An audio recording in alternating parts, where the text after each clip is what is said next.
Hey, what's up? It's Monte here, and it's the It's Your Neighbor podcast, and you guys know my co-host by now. Oh, Mr. yeah, you guys Anthony. know who I am. Anthony Alvarado, back for episode 32. We got Day by Day in the house. We're going to talk about Streets of Hope. But before we kick into it, just like we always do, we want to do a little flashback on last week. It was pretty cool. We had our better halves in here. Yeah, well. And they zinged you a little bit. I got zinged the whole time. Shannon just zinged zingers at me the whole time. But she might have actually found a new role for herself. I mean, she's good on very on good. the mic, you know? Yeah, and she was hesitant, but I remember she used to be in show choir from what I understand when she was in high school, and she would get super nervous like she was. Like, I don't want to go on the podcast. Yeah. And then she's a gamer. Yeah. Right? It's just the camera turned on, and all of a sudden She it was was a like, riot. boom, there she is, and like freaking stand-up comedian blasting me the whole time. Exactly. I didn't like to be the and now she's like, I want to be on the subject of her work. podcast more. Right? Like, my voice sounds awesome. I actually think it does. So hopefully Nadine, of course, my fiance, coming in with Shannon and talking about our events and rentals business, huge. We had this idea to do events. Yep. You sold to me like, hey, this is a community-driven organization. This is what makes us different, our brokerage different. I was like, okay, well, let's prove it. And we go out and we did this last year. There's a reason why we're called Take Action. We took action, right? And we had, like we said, we had all these people come on through. Yep. And we did a bunch of really fun events here on site. And now we get to elevate that to the next level with the help of Shannon and Nadine. Well, and we can finally make our announcement, right? I know the girls aren't here. Oh, yeah. I mean, should we do it, or we're going to do it talk at the about end? it. Yes. So we are bringing Fall Fest to The Epic Center. the Epic Center here in Green Bay. So you want to talk about one of the hottest spots for music and for performances right now. If you're not familiar with the area, Epic is an epic center, literally. And we're going to throw off. I wish Rob was here to do his laugh, because every time we say this event's going to be epic, we get a good. Was that good? No? All right.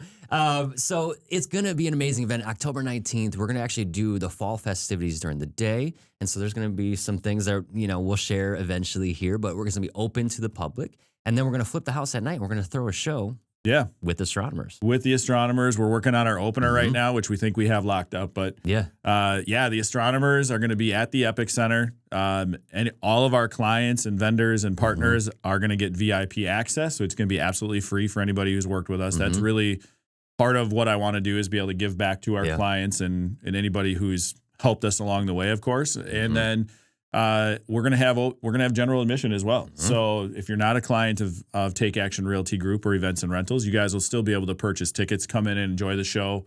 Exactly. And I mean, they're awesome. So I can't wait to see just people that come through that have no idea that it's a Take Action annual celebratory event. And they get to just enjoy music and have a good time and like be part of the community. And that's what we're all about. 100%. We get to intermix everybody. So speaking about the community, I mean, this is going to be a big interview today. I think we have something really important to talk about. We have Executive Director Molly in from Day by Day Shelter out of Oshkosh, also going to hear the talk about the Streets of Hope event. So how are you doing today? Good. How are you? Doing so good. So good. So say your last name for everybody, because I know everybody messes it up. Yeah, it's okay. So my maiden name is Yatso, and then my married name is Butz. That's right. I know. Not Butz. Nope. It's Molly Yatso-Butz. Yep. Yes. It's a lot. And there's a joke in there. How many times have people said Yatso-Butz? All the time. Yeah, All the time. Yeah. I know I couldn't get it wrong when I was emceeing the event last year. It was just one of those things I was so nervous about. But thank you so much for being in the studio today. Thank you so much for all that you do in the community. But since, we're on this podcast, tell the world about what you're about. Day by Day or Molly Yatso-Butz? Well, let's start with Day by Day. Well, I mean, let's start with Molly. Yeah. Let's start there. Okay. Tell us about Molly. Well, I actually am from Green Bay. I like the flip up. Yeah. Born, graduated Ashwaubenon High School 100 million years ago. But actually, so damn good for that age. So still coming up to Green Bay every once in a while because the parents live here. But cool. went to college and graduated kinesiology, and then decided at 40 that I just don't ever want to teach an exercise class ever again. Yeah. And at the time I was with the Y as community health and wellness director, and I have a journalism major as well. And so I was really intertwining the storytelling, writing, health promotion piece. And I always say to people, because I do a lot of work with UWO, I supervise a ton of students in their practicum work, social work, health promotion, human services. I've got the whole gamut over there at Oshkosh. the kids always ask me, like, how did you go from exercise, a kinesiology to running a homeless shelter? And I always say, if you want to help, which in my, at 18 years old, when I changed my major from radio, TV, film to kinesiology, I was like, well, if I can help a person walk their first mile, I can help them re-engage in society and find a home, right? So it's the same thing. Yep. It's behavior change, it's health promotion, it's self-awareness, it's behavior modification, all the things. It's just, I just do it differently now. So instead of helping people with their nutrition, we're helping them with their sobriety. It's really the same. Yeah. So if you have a passion for helping people, you can really do it anywhere. Oh, I love that. So 20 years of nonprofit experience in the Oshkosh area. I was actually running the Aurora Healthcare Foundation at the time. I was Manitowoc, Green Bay, Oshkosh, and Fond du Lac. And the vice president of operations at the time at Aurora was the board president at Day by Day. And he literally called me in my office and said, you got to, we've got to, it was June of 2020. COVID had just started. Everybody was being told to shelter in place. And when you have no shelter and you have no place, where were you to go? And so he was like, we need you more over here. So like, Aurora will be fine. Right? Yeah. And they will do their, they're going to be okay. And we need you to build Oshkosh a shelter that will be open 365 days because at the time, the shelter had been already 12 years old and it was only open 6 months a year for 25 people in the basement of a church that was literally mattresses thrown on the floor, and people were given a shower that was created for this like temporary site that was like a water head stuck in a cement slab, like an old school gym one. Yep. And then and so the whole direction that I was given in June of 2020 was make this happen. So this project had been shut down in Oshkosh in 2015 and also 2018. Okay, that's right. The community was such fought a big discussion when 2020 came back around. So the community fought really, really, really hard to not have this happen and to shut down this project multiple times. And then in 2020, I think it just obviously gave incredible awareness to where are people supposed to go when we're all being told to stay home. Exactly. So, and actually our temporary use permit didn't even allow us to be open at that point. So we were still like, okay, well, what do we do? People are still sleeping on the streets, but at least we can provide them a place. So we opened ourselves up during the day and just provided at least showers and food. So, And then, so June of 2020, I started the job in June of 2022. We broke ground. In May of 2023, we opened our doors. And in February of 2024, we paid our last bill. Wow. That is amazing. So we know that from an ownership perspective, right? That's so we were debt-free as of February of this past year as well. However, now, the challenge is to make us sustainable and keep us operational. So everybody's really excited when they're buying new showers and washers and dryers and beds and mattresses and stuff for a new shelter that's going to help all of these people. But then, it's not so fun to continue to raise money to pay the water bill. Absolutely. So that's where right now I'm like, I need help paying the water bill, please. Yes. All right, so anybody out there? They need some water bill. Water bill help. So. Can you talk a little bit, and I know a little bit about it, but, being from the Oshkosh area to some extent, my family's there still to this day. Of course, being close to the mission, being close to some of the team by you, and even got an opportunity to meet with some of the, people that are there as leadership and then also as, part-time residents, essentially. And hearing their stories was so powerful, but also part of that story is all the people that made it happen, that helped open up those doors. I mean, do you want to talk about a little bit of the contribution that people did make, though, to pull off something Yeah, Which so sounds it was pretty impossible. Yeah, it was a at the time, since there was five. so much pushback. Yep, it was a $5.5 million campaign, and I actually, like I said, we broke ground on end of June of 2022, and we didn't even start marketing the campaign until August. Yeah. And then so to have it, all paid off by so yeah, so it was good. Everything was fast and good, and so we had it paid off in less than 2 years. But yeah, it was a lot. So we were a part of that big neighborhood improvement grant that the county received, the $10.5 million, and we were one of 5 agencies. So the money that we received from that was certainly helpful. But then again, all of the things that are inside the building cost money. We had a ton of support from like Alliance Laundry, for example. I'll give them a huge shout out because they're just amazing. But they supplied all of the washers and dryers. Plus, then now they give me free. So I had 2 dryers down last week, which when you do 1,200 loads of laundry per month. Oh, yeah. So we do I bet you go through that quick. Yeah, we do, we do bedding for everyone. Obviously, that needs to be on a very strict schedule. So like every 3 days, bedding is being done per row of the shelter, but then also all personal laundry. And so, and then towels and washcloths and dish towels and all of those things. And so when you have 2 dryers down, you're like, ah. So actually, when I was at the Y, the guy who fixes our washers and dryers was one of my exercise students.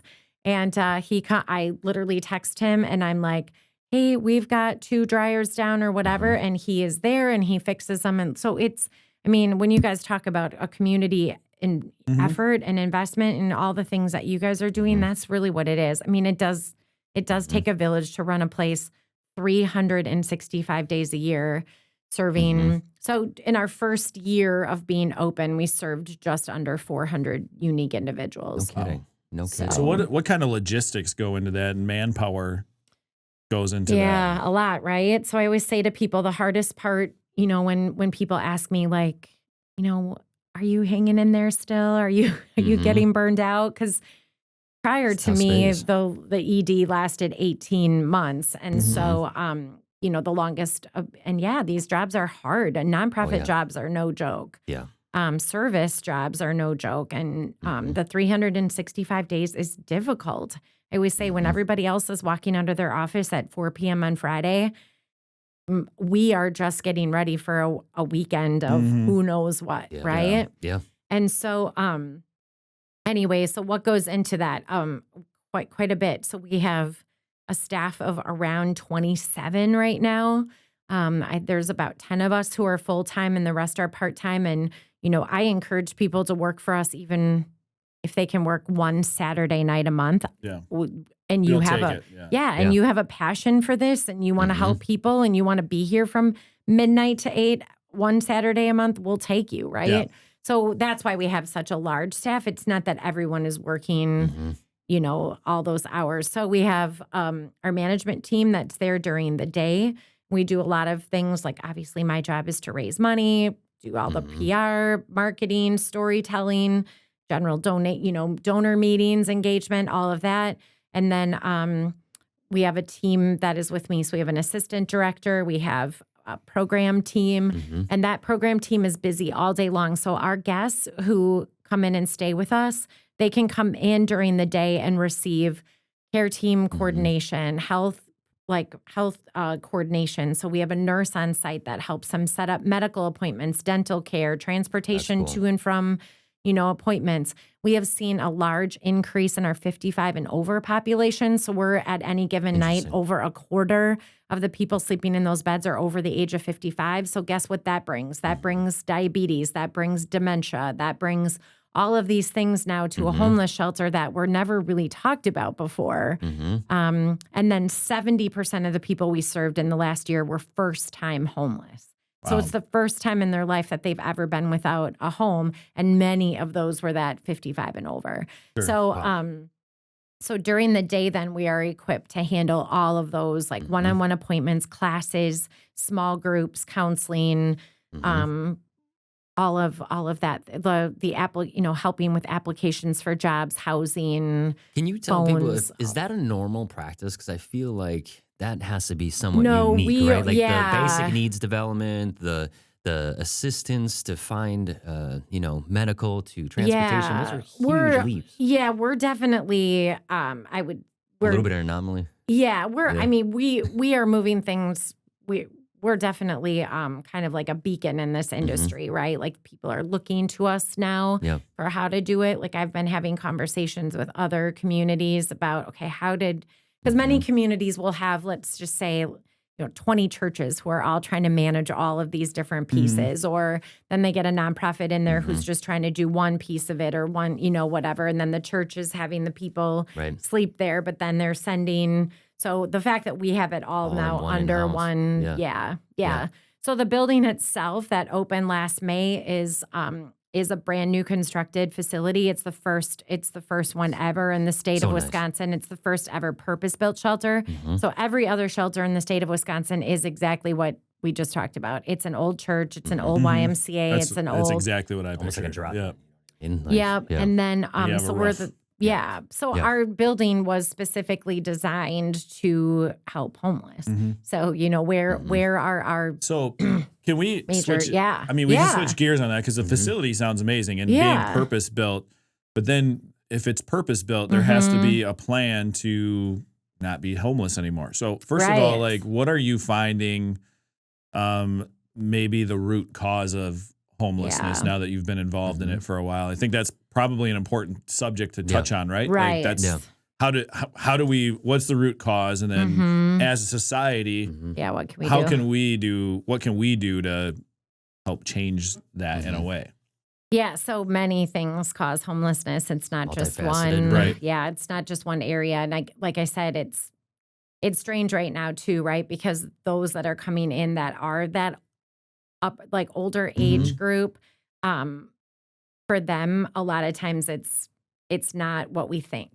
Sure. Right? It's not those stereotypes. It's not like substance abuse or because I think that's to me like looking at certain things. It's either substance abuse or some sort of child abuse, and they just never recovered from it. Oh, so much of that too. Like to say that that's not still there, like that's still there. Right, for sure. But because of let's just say 25%, which is probably pretty accurate.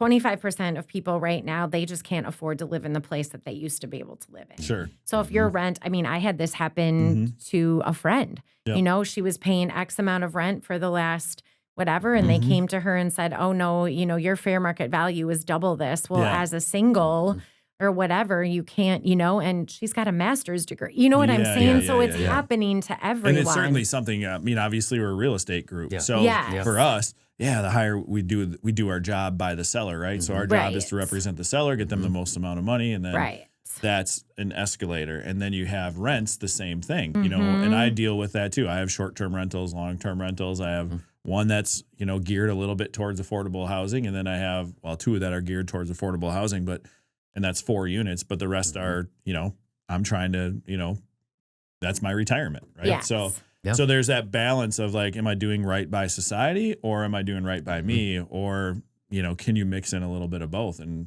at the end of the day, they're businesses that are the rentals essentially. And people have those rights, but rising costs of housing, rising costs of inflation, groceries are really expensive now. So, I mean, even when we talked to Feeding America was in here and they were saying a lot of the people that they serve throughout the Northeast Wisconsin area are not who you would expect. Correct. It's those that just for that week or that day just needed a little assistance while their check was coming or while they're getting a new job or they're figuring out their situation. Or it's the 25th of the month and they Like can't move into their rental until the 1st. You know, I would imagine like the end of the month is your busiest time.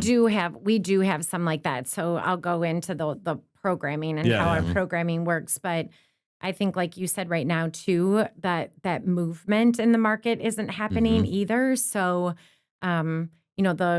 the seniors, let's just say they're not leaving those homes that could be really perfect for that first time home buyer or whatever because they can't. Well, their interest rates are so low. So that was another thing. And when COVID happened and like the whole world changed during COVID. Right. So COVID happened, all the interest rates dropped to 2 or 3%.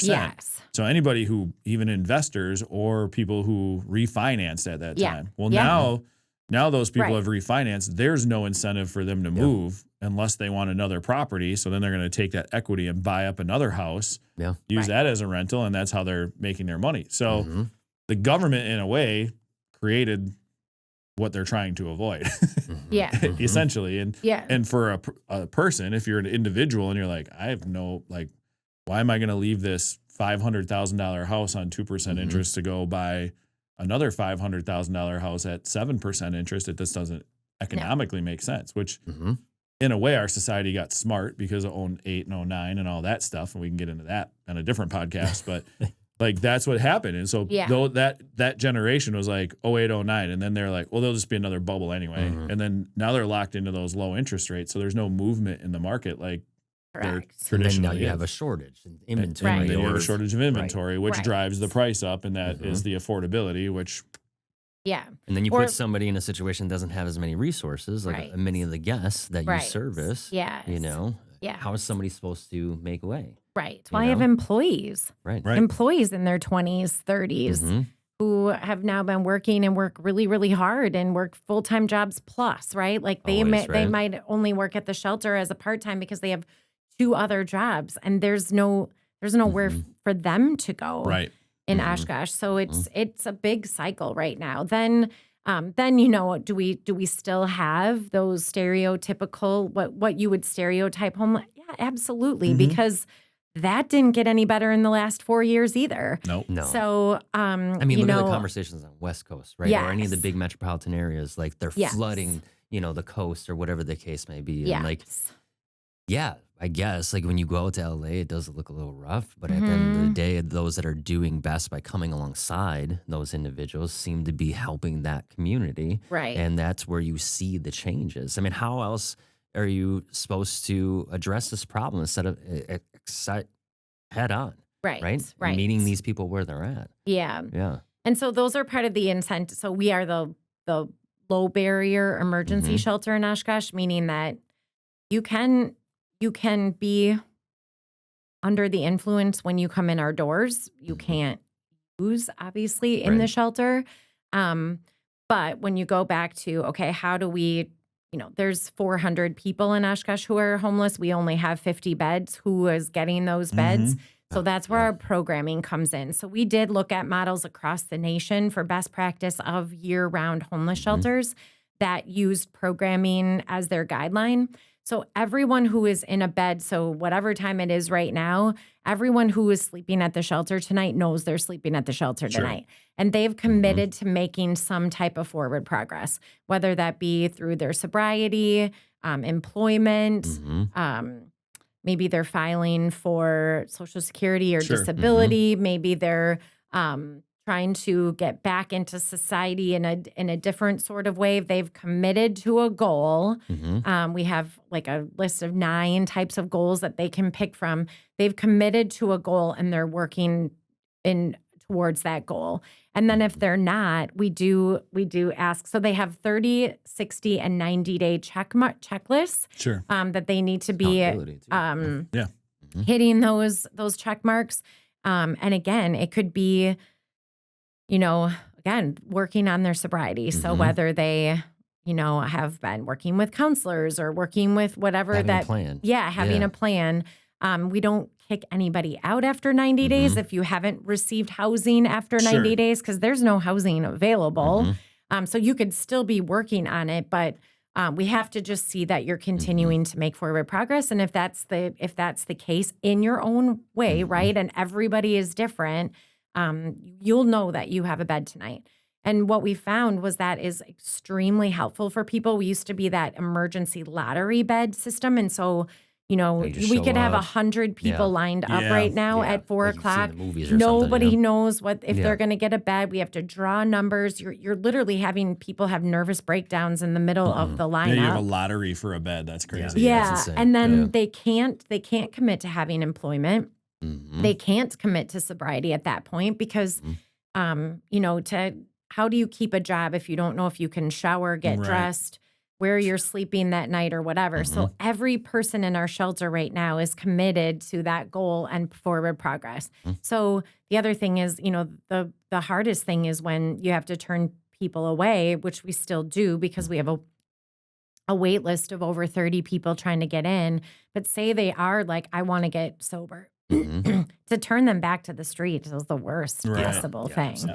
So once they've committed, once they get into the shelter and they're committed to those goals, we can move. So just in June and July, we found 15 people permanent housing. Nice. So once they get in and have that job or whatever it is, we can get them out in the quickest way possible. Yep. And what do you think the responses have been from some of the guests? Because I heard some responses, and I loved that the consistent feedback between the 6 individuals I got an opportunity to sit down with and interview and photograph last year was a really great experience. Yeah. So thank you for allowing me to do that and allowing me in your space and talking to your guests so intimately. And these men they were a lot older than me. They could have been like fathers to me. Yeah. And they opened up to me super fast, which is something that I've experienced my whole life. We're still using your photo. I have to tell you a really cool story. Yeah. So most of those guests that you took photos of have really been, I don't even know that we knew they would be our true success stories a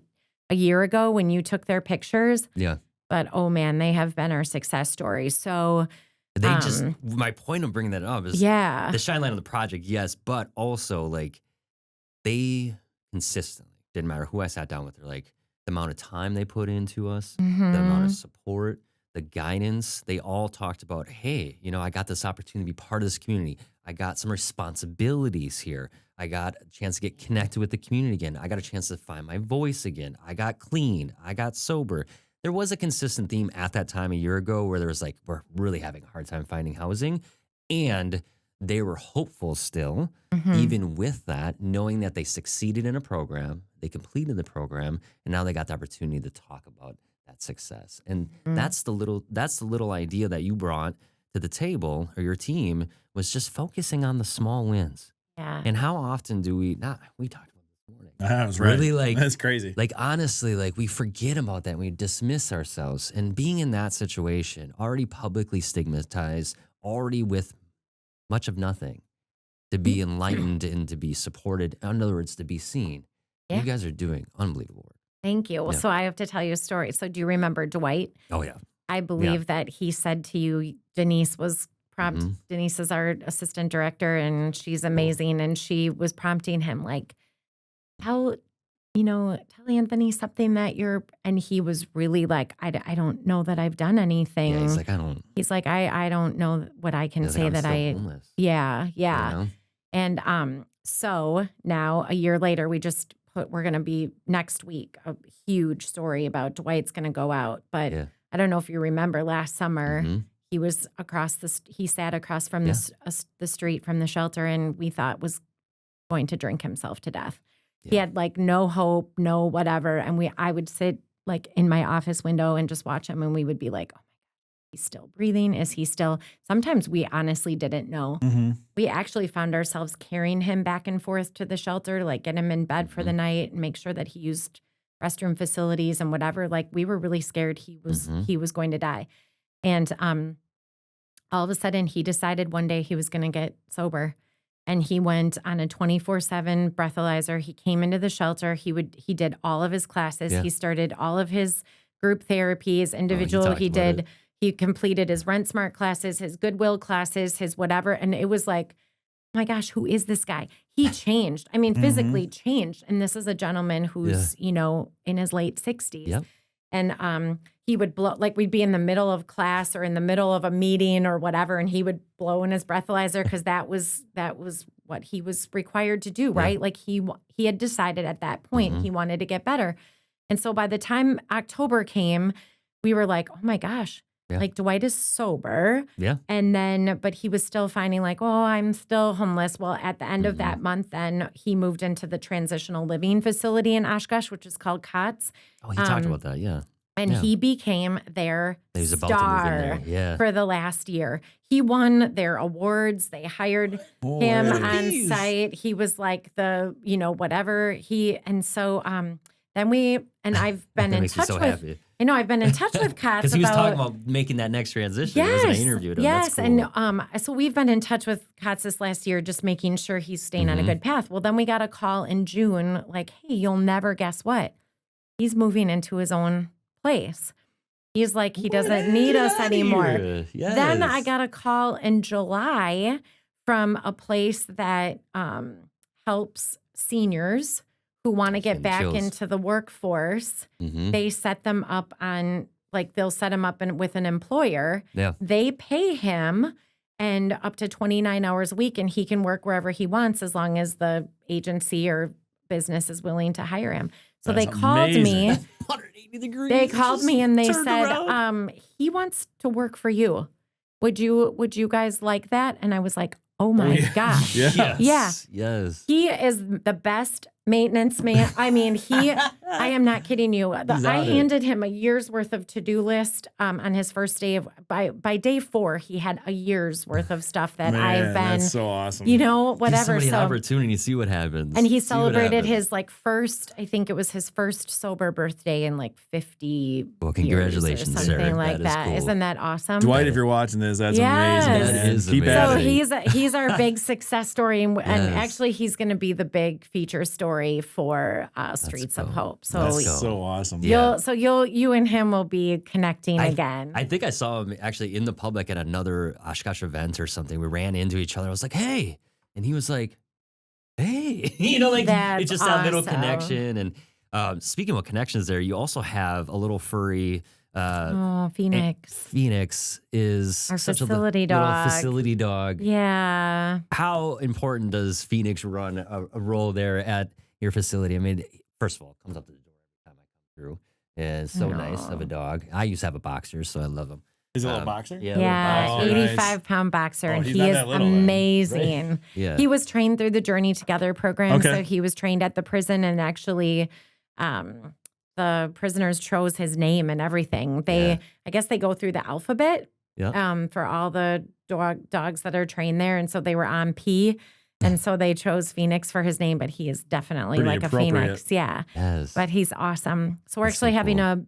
one of our community members who lives in the neighborhood and walks her dog by the shelter every day came to us and said, I just think this dog is so important to our neighborhood, to this shelter, to the guests, to our community.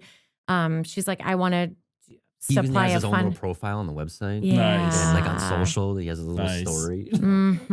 He's so awesome. And he was actually a gift to us by a couple out of Milwaukee, and their sons both had addiction issues and both were in prison in Winnebago County. No kidding.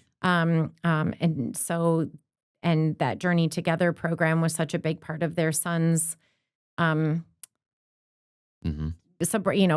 back into society and stuff. And the dogs were such a big part of their life in the jail and prison in Winnebago County that they now are committed to these service dogs everywhere. That's really cool. And one of their sons is doing really well, owns his own business out in Hortonville or whatever, and came and met Phoenix. So That's so cool. yeah, so that was really cool. Well, since you mentioned Streets of Hope, why don't we talk about that? Because this is really a community-driven event that I got a chance to MC this last year. Really meant a lot to me. Some of my hardest times and some of my best times were in Oshkosh. I shared that with you a number of times. And to be able to come on stage and be somewhat of a success story myself, being in recovery, overcoming huge challenges with addiction and mental health, living out of the back of my car a very temporary summer.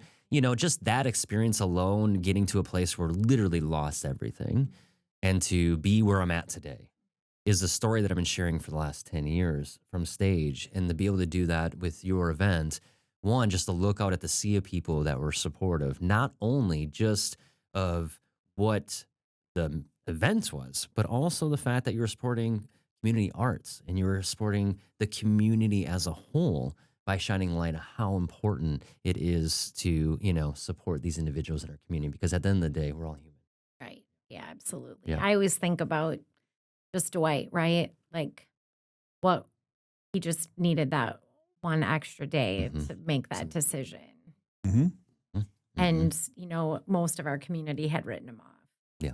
In fact, a lot of our community wanted us to remove him from the property and get him. And he just needed that day to just have that. It's crazy because you have switch. And you can understand why. Why they would want to do that, because everybody else is dealing with their own stuff. But you guys didn't give up on him. Yeah. And now look at that's awesome. Yeah. Yeah. And so this event gets an opportunity to showcase your work Yeah. But it's so much more than that. Can you tell us a little bit about that? Well, you do such a great, I mean, I would love you to give your insight, like from your angle on the event. But the event really was about like telling our story, but Drew we work with Drew from Hype Visual, and he kind of actually came to me with the idea.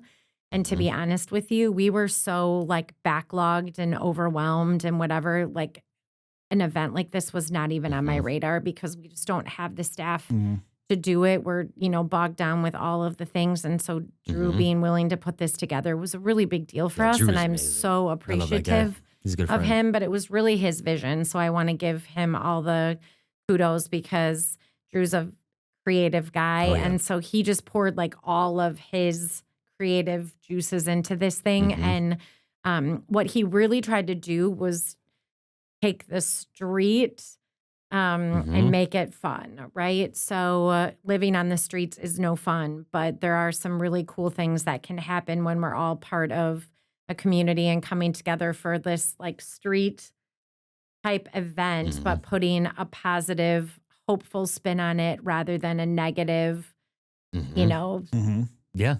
And it's easier to talk about. I mean, you go through the entry point of art and community, and then you can talk about something really uncomfortable. So for me, the event, I thought it was exciting because I knew some of the history around Oshkosh. I knew some of the public perceptions around addiction and mental health, and especially homelessness. I've had family members consistently fall into that in Oshkosh. And actually, one of the gentlemen that I interviewed, one of the guests, he knew my father. You know what I mean? They were the same age, and they used to party all up and down Oshkosh in the earlier days. And, it was cool to be able to be a little bit a part of that story. Like, hey, here's my story. This is an example of what can happen to a family if you just give them an opportunity to grow. Things can change. And so when I saw all the artists come together too, that was really interesting to me. You had music, you had art, and they're publicly doing it, all at the same time that this event is going on, talking about these. And so I think it was a really smart way to get over some of that public stigma and that uncomfortableness around some of these topics that can come up, and just really educate and also have fun. Right? You guys had a really good time. And it's not like I'm trying to say this in the night. It's like not like downtown, it's cool, not like a stuffy like, sit down dinner and everybody's like they had a uncomfortable. DJ going. Yeah, nice. Everybody's like coming in and having a good time. That's the best, and right? We had Street photos and food. street food. It and was people are painting and doing live art, and you're like, well, this doesn't feel like what you would normally expect. Yeah, and Janet Planet is rocking it out. I mean, she Yes. has such a huge following, right? And she's coming back this year because she loved it so much, and we're so appreciative of her support. So, some people can't even get tickets to her events because she's so popular in Oshkosh. Word artist, which I love. Yeah, and more storytelling. And then you did, which was really interesting, was the public, I guess it would be almost like, it was like you create an experience of what it might be like for somebody, the journey to a place like Day by Day. Yeah. And did it through a theatrical play. Yeah. And so really the whole cool. entire event, we're doing the thing like you would expect, like, okay, highlights, stories, music, everybody's having a good time. Go check out the art, get some food, take some pictures, do the thing, right?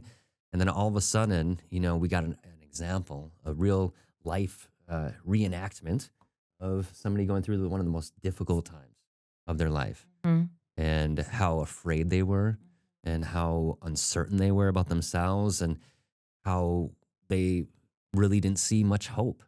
And then the story, of course, was getting to a place like Day by Day and actually having that support, and how much difference that Can made. you guys imagine? I mean, we have that happen, multiple times a week where somebody rings the doorbell and they are just like, how can you help me? I like literally just became homeless today. I just lost my housing today. And my gosh, your heart just, and I always think, hey, so, maybe their family isn't around. Maybe their family doesn't have the means to support. I mean, everybody has their story. Like you said, it doesn't, there's not one thing that makes a person homeless, but we have that happen multiple times a week where people present themselves homeless for the first time.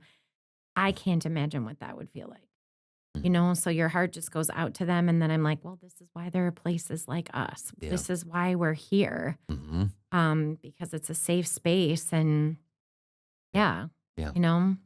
And I think people forget about that. It's really easy to dismiss. I mean, how many times have we all of us, including myself, like even till this day, that sometimes that first thought, when I see somebody living on the Mhm. streets, it's like, well, the same negative connotations that we Right. typically throw out, Right. And even with that experience, I might have more of a compassionate heart, but I think about those that really just don't stop and take that moment. We just walk by, Mhm. we put the hands up, no, thank you, not doing the thing with you today. And ultimately, throughout the mental health work that I've done, I made it kind of a thing where I would stop and just talk once in a while, just once in a while, not all the time. And the reasons why they were homeless were never what I expected, ever. It was always something, completely different, and the story was very similar, like big moments change. I lost a job. I got divorced. That's a big I one. lost my family, I got, in a heavy situation through COVID. I was stressed out. I started drinking, and then my life spiraled out of control. That's And, another big one. people turned me away. It's those kind of things where you're like, oh, so you were just like all of us, right? Mm-hmm. We're all Yeah. just out there trying Right. to do the thing. Right. And so I guess to me, the event helped to remind me that it can happen to anybody. And I know a lot of people could probably push back on that. It's not going to happen tomorrow, but it could. If something's so drastic, I think about like all the big changes that have happened. Hey, we talked about them this morning. Mhm. There's things that growing up that Yeah. we've experienced where we've had less. Yeah. And, if somebody didn't believe in us and help us along the way and teach us, we wouldn't be where we're at today. Right. So how often are we missing that opportunity? Trauma's a really No. deep thing, isn't it? You just Mhm. never know really what triggers somebody to, I don't know, fall back into some Yeah. maybe not so healthy habits and Sure. But there's a hope, and that's what Streets of Hope is all about. That's what Yes. Day by Day is all about. I think the constant message I hear from Day by Day's guests is sometimes you do just have to take it day by day.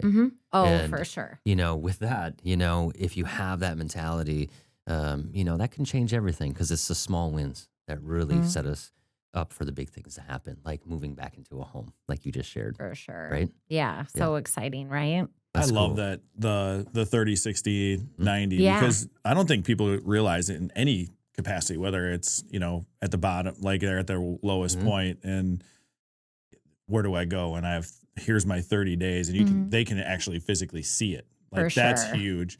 But I think that's anybody in any walk of life is if you take the baby steps and you continue, and we have a 1% rule here at Take How to get Action. It's better, like, yeah. what are you doing every single day to get 1% better? And we call it out every single week. Like that's what we do on our Tuesday meetings is what did you do last week to get better for this week? And then what did you do? What are you planning to do? And to have those goals and to be able to set that, and all of a sudden you look back a year and you're like, holy shit. Look at how like you almost forget what it was like in the beginning because the incremental little baby steps that you take, they add up. Yeah. And so, I mean, that you're coming up on your 1 year here. I know, It's I know. wild to see what we I can't wait to accomplished post. in a year. We always talk about like what we accomplished in a year and a half, but we almost forget now because that starting line is further back than what it was before. So, Yeah. it's awesome. No, that you and guys do that. that's a perfect example of like a year ago when you had this conversation with Dwight, right? He was like, Yeah. I'm not successful. I don't know. And Because I can't be in your story campaign. and we were like, no, like, look at what you, like you said, where were you 30 days ago? Where were you? And now a year later, it's pretty cool. Yep. And there's accountability right? I think that's one of the great things about our shelter is we hold your hand, but yet you're somewhat accountable for making those steps yourself. And we can go back, like you said, and say, look at whatever. One of the things that we implemented a year ago when we opened the shelter was our guest employment program. And that has been one of the most successful things piece of that 30, 60, 90 or that programming that we have is those guests who stay in our shelter and who are struggling to maybe find a job or just want to work for us to get back into the workforce as a good baseline, can apply for a job at the shelter. And so on any given day, you'll see multiple guests of ours working, and they do, they're all on 2 to 3 hour shifts every day. And we pay them about $10 an hour, and they can work between 10 and 15 hours a week. They do all of our cleaning, all of our laundry, all of our donation sorting, And then they go through an application process, an interview. They have reviews, all of the things that anybody would do in a real job. And we have launched over half of those who have done that program with us have now gained permanent housing and Love have found. That's so amazing. Yeah. Lifting people up, helping people rise. I think that's awesome. So how can people get to this event? How can they support you leading up to Streets of Hope? When is it? What's going on there? So and where are you at? It's Friday, October 11th. It's at Beckett's Atrium in Oshkosh. Chris Larson is the owner of Beckett's and Wagner's Market, because I'm going to put a huge shout out to him because he is phenomenal. Chris is just a real big community guy. It's a cool space too. He supports so many things in Oshkosh, but we're lucky to be one of them. So Chris provides us that space. And as you saw, it was great because of the great ceilings and just all the things. So it's that like night, mall location. So that night when people come in, you can pre-purchase tickets. VIP tickets for that night are available, or just general admission. I would suggest the VIP ticket. It's just a little more fun. And then we have, like you said, all the interaction with the local artists. You can sit down and just listen all night to Food. Eat street food, all the things. And then we have a pretty awesome raffle. Great raffle. That's what I was we gonna have say. a really awesome raffle. Drew did such a nice job, and we're getting in some pretty cool packages. Like Drew just texted me this morning, and so we have an awesome Packer raffle with 4 tickets to a game and all the things. We have a Marquette package. We have Boodle packages from and then we have that same one for Tequiza and a group of 10 to 20 where you go and you have the chef prepare your meal out on site. Just a lot of fun things like that. So we had a lot of really cool things. So if you can't make the event, if you can donate anything to those raffle baskets or those raffle packages, those brought in almost $10,000 for us last year. That's how nice. That's impressive. And that was just buying tickets, right? So that was awesome. So that, a donation in that capacity. If you want to sponsor the event, we're still looking for sponsors. Our sponsorship is anywhere from $1,000 to $5,000. I mean, plus you get VIP tickets with that sponsorship. And then if you know a local artist who would like to be involved, there's a lot of ways to be involved. Volunteers, we're looking for volunteers for the event. Cool. No, I really like the event. I get to MC the event again this year. Thank you so much for asking me again. You did such a great job. I did not expect it when Drew asked me. I was like, really? It was All right, so cool. awesome. So I must have taken the first time. Nice work. You ready to? Yeah, let's do it. This is a segment, and I love the look on everybody's face. She's like, what's going on? So this is the part of the segment or the podcast that we flip it. So you become the host, and we answer the questions. Yeah. Oh. Yeah. Okay. Well, you're like, wait. I don't know who I want to start. I have a question for each of you. Okay, cool. Okay. I'm going to start with you. We talked about this a little bit in the lobby. Yeah. But what again flipped this switch for you to go from, let's just say, regular realtor, day-to-day realtor, right? To I want to take action and become a community-minded individual who not only services people in the community, but I also want to give back. Like what flips that switch? I think it's part of just who I am. Like I think that's ingrained in it. I worked previously. I was a college recruiting specialist. So I worked with student athletes, connecting them, high school students with college coaches. And we did that throughout the country. And then there's the aspect of it of seeing, we had something called an athleadership grant, which was, for, people that didn't have money to be in our programs and other stuff like that. So it's always been like that giving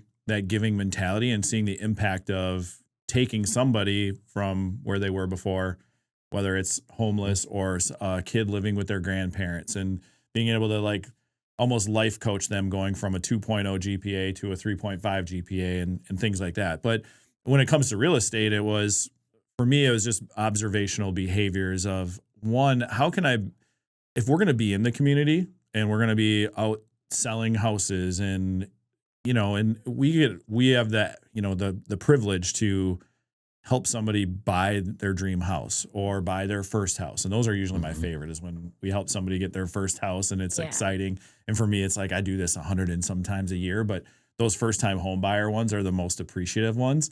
So it's just seeing a lot of that. And then part of it is, and again, this goes into like maybe some inadequacy issues or other stuff like that, but almost being a charlatan, you know, and like, hey, I'm in the community, I'm willing to sell your house and take a big check. And then on closing day, see you later. And I always felt icky about that aspect of, I'm at the closing at the title company. We're there. We just became best friends for 3 months. You relied on me for so much information. To be your counselor. I mean, when you're selling a house, you really are, because you have, for sure. You have to realize when you're selling a house, not just like, hey, here's a house, here's a contract, boom, there it is. Yeah. You have so many other people involved. Then you have to pack up all your shit.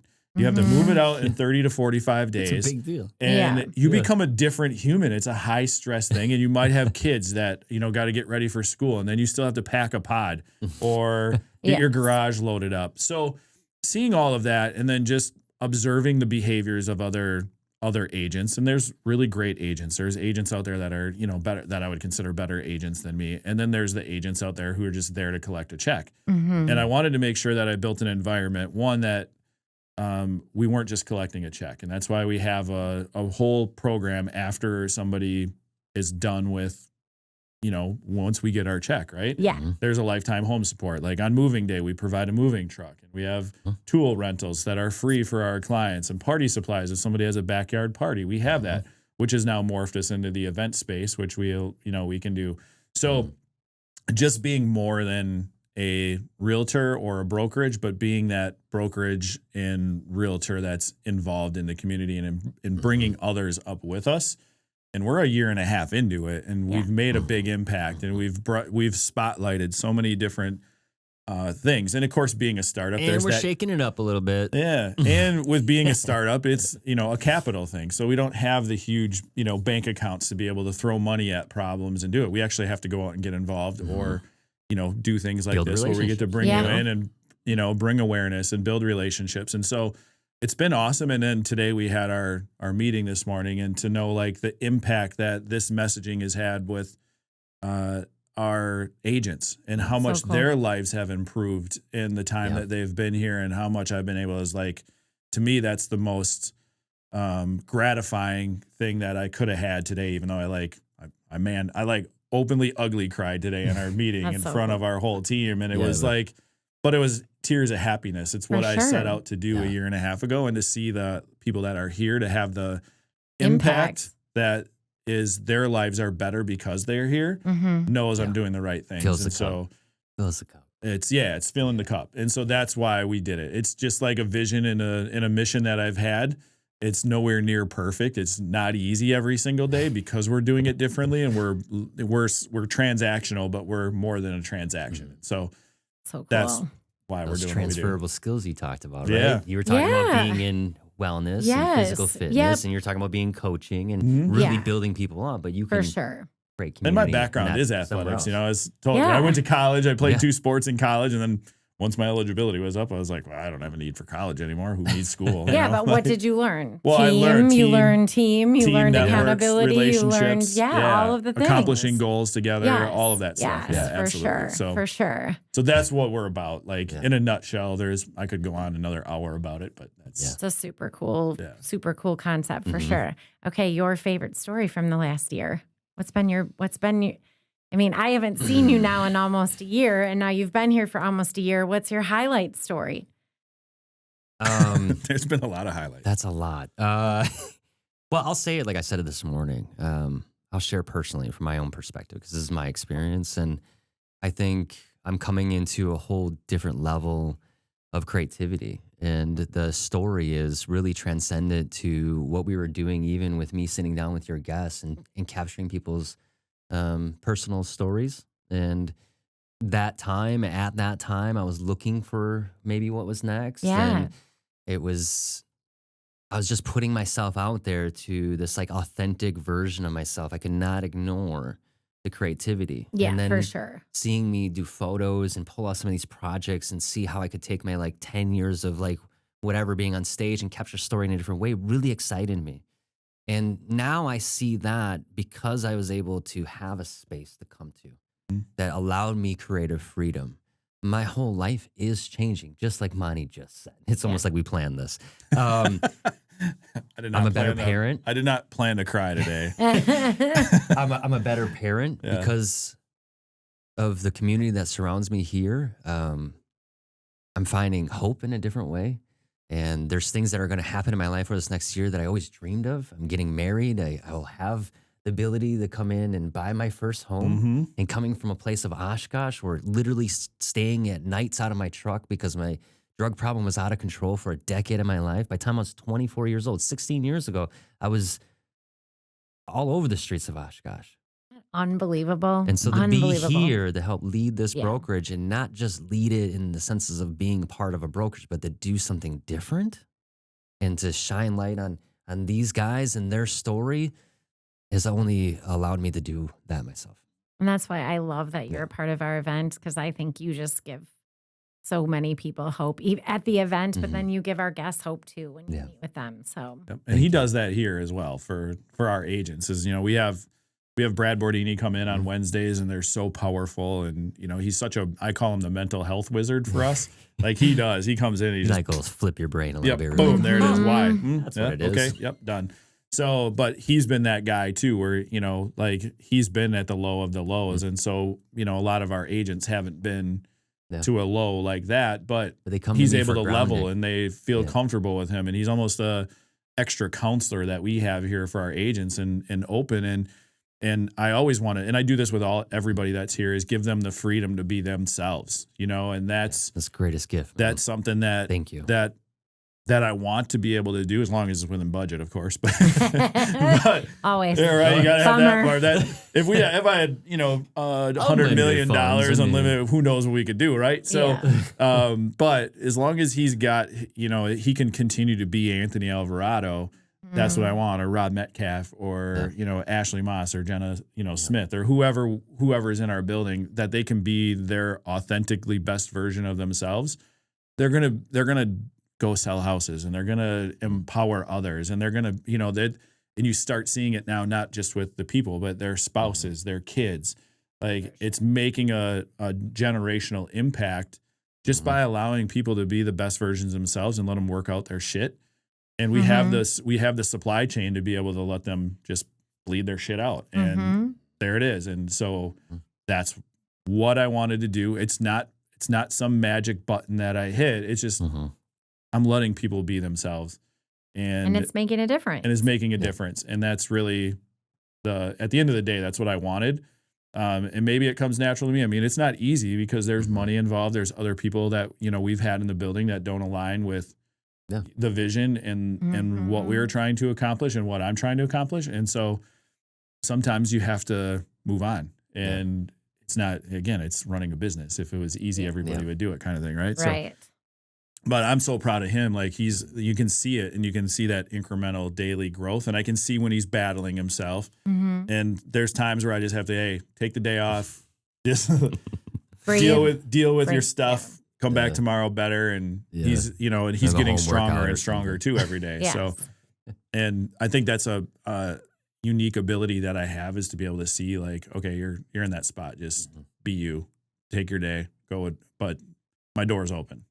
Come in and talk to me if you have that. And everybody feels pretty comfortable, I think, with being able to do that too. Like, I get people openly cry in front of people in our meetings. Isn't it interesting though? Like literally, as I listen to both of you talk, I feel like we're saying a lot of the same things. For sure. Like we're trying to create community and show up to not only be there for somebody else, but also for we need to also in some ways show it for ourselves. And sometimes we show it for others in order to get there. But I think when you have a space to be seen and heard, the most miraculous things can happen. I mean, look at the examples that you gave today. I mean, and look at what you're doing. Yeah. Like I talk about this, and I have, people that aren't at their lowest of lows. You have to build them from that, and make them believe somehow. And that's, I can't imagine. Well, I mean, I can. I've worked with people in that capacity, and suicidal and other stuff like that. I've been there for those kind of people, but not on a daily basis, and like you, like for what you do and your staff does is, man, that's saint type work for real. Thank you. Thank and you. I think it's important to keep telling those stories, right? So that other people want to follow and do the things. And I don't know, even for my kids, I just think it's so important for them to see that. Well, it's role modeling. Yeah, we talked about role modeling this morning. So and that there are people who struggle, and that you can be a helper, and all of the things. Yeah. So it takes strength to do what you're doing, like a lot of it. And so, especially with the pushback and all the things, you're mentally lifting weights for others who have their eyes on you too, which is so cool, because you're building other people up, not just the people you're working with, but you don't realize the eyes that are paying attention to you all the time. Yeah, absolutely. I mean, you came up in conversation the other day when we were talking about Rise stuff and just like thinking about people that are doing really great work. So keep on doing what you're doing. Thank you. I'll see you at Streets of Hope. Yeah, hopefully I I'm see looking you forward to otherwise. I mean, obviously, we live in the same community essentially. And, thank you for being a great neighbor and helping out others. Thank you guys. Thanks for having me. Hey, thanks so much for coming out. It was awesome. Got a little deep today, but it's good. Whatever it is, that's sometimes we got to go deep. And this is obviously a very serious and issue we have. But thanks so much for coming on. It's incredible what you're doing. I'm grateful for you to be here, and I think that's a wrap on episode 32. We might have to bookmark this one. Like, all of them are great, but this one was pretty good. This is a heater. So thank you so much. If you are out there struggling today, if you know somebody that's struggling today, please reach out for help. There are places like Day by Day, and there's also great connection points like It's Your Neighbor podcast. We might not be able to help you directly, but maybe we can get you to the people that can. Yep. So thank you so much for listening today. This is episode 32 with Molly from Day by Day and Streets of Hope. I'm Anthony Alvarado. Monte Reyment. Thank you so much. Take it easy.